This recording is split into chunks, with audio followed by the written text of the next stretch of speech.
Fine dining restaurant ba ang hanap niyo dito sa Baguio City? Tara na dito sa Valencia's Restaurant na matatagpuan dito sa Outlook Drive. Very homey ang vibes ng restaurant na ito at meron nga rin silang alfresco dining dito sa kanilang veranda.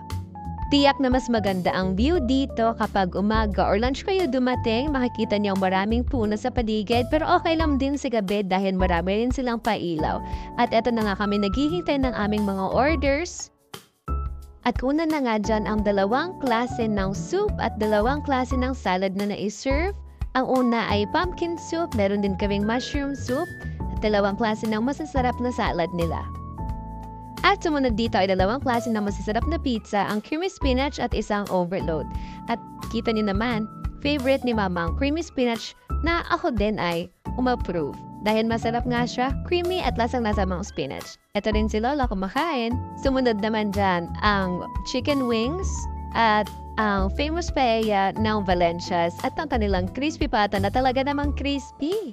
Busog na nga kami matapos ng lahat ng aming nakain. Ngayon sa comment section, magsabi pa kayo kung anong mga lugar ang pwede naming puntahan. Nagkasumuli!